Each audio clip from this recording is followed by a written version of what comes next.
চট্টগ্রামের জঙ্গল সলিমপুর দীর্ঘদিন ধরে বিচ্ছিন্ন সন্ত্রাসী গোষ্ঠী, অস্ত্রধারী চক্র ও অপরাধীদের নিরাপদ আশ্রয়স্থল হিসেবে পরিচিত এই এলাকা। তবে এবার জঙ্গল সলিমপুর সহ এর আশেপাশের কোনো পাহাড়ি অঞ্চল সন্ত্রাসীদের অভয়ারণ্য হিসেবে থাকতে দেয়া হবে না বলে কঠোর হুঁশিয়ারি দিয়েছেন স্বরাষ্ট্রমন্ত্রী সালাউদ্দিন আহমদ। রোববার সকালে জঙ্গল সলিমপুর পরিদর্শন শেষে স্বরাষ্ট্রমন্ত্রী বলেন, রাষ্ট্রের বিরুদ্ধে চ্যালেঞ্জ ছুড়ে দিয়ে র্যাবের নির্মাণাধীন ক্যাম্প বুলডোজার দিয়ে ভেঙে ফেলার মতো দুঃসাহস সন্ত্রাসীরা কিভাবে পেল তা কঠোরভাবে খতিয়ে দেখা হচ্ছে। এই জায়গাটা আর কোনো বিচ্ছিন্ন সন্ত্রাসীদের এলাকা থাকবে না, অভয়ারণ্য থাকবে না। এর আশেপাশে দুইটা পাহাড় টিলা শ্রেণী আছে, একটা হচ্ছে বেতুয়া আর একটা চা বাগান। এই এরিয়াতেও সন্ত্রাসীদের আনাগোনা আছে বলে আমরা জানতে পেরেছি। এখান থেকেও তাদেরকে উচ্ছেদ করা হবে।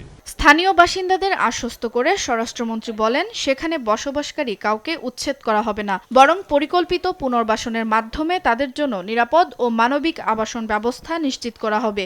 স্থানীয় অধিবাসী যারা বিভিন্নভাবে এখানে কোনো না কোনো কারণে বসতি স্থাপন করতে বাধ্য হয়েছে, অস্থায়ীভাবে বা রিহেবিলিটেটেড হয়েছে বিভিন্ন কারণে, তাদেরকে কিভাবে পুনর্বাসন করা যায় সেটা আমরা একটা পরিকল্পনা করব।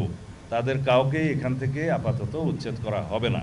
একই সঙ্গে সলিমপুরের বায়েজিদ অংশে নতুন একটি কারাগার নির্মাণের জন্য জায়গা নির্ধারণের বিষয়টিও তুলে ধরেন তিনি। এখানে কারাগারের একটা স্থাপনা অনেক বছর আগের থেকেই ঝুলে আছে, যেটা চট্টগ্রাম কারাগারকে শিফট করার, সেইটা একটা খাস ল্যান্ডের মধ্যে বায়েজিদ লিংকের আশেপাশে, যেখানে এখনো আবাস নাই, বসতি নাই, সেই জায়গাটা চিহ্নিত করে সেটা মোটামুটি ডিমার্কেটেড করা হয়েছে। এদিকে সারা দেশে মাদক, সন্ত্রাস, জুয়া ও চাঁদাবাজির বিরুদ্ধে যৌথ অভিযান পরিচালনা করা সহ অপরাধ নির্মূলে প্রয়োজনীয় সব ব্যবস্থা গ্রহণ করা হবে বলেও জানান স্বরাষ্ট্রমন্ত্রী। সাঁড়াশি এবং যৌথ অভিযানের মাধ্যমে, পরিকল্পিত অভিযানের মাধ্যমে সারা দেশব্যাপী মাদক, সন্ত্রাস, জুয়া এবং চাঁদাবাজি এই চারটাকে আমরা অ্যাড্রেস করব অত্যন্ত গুরুত্ব সহকারে।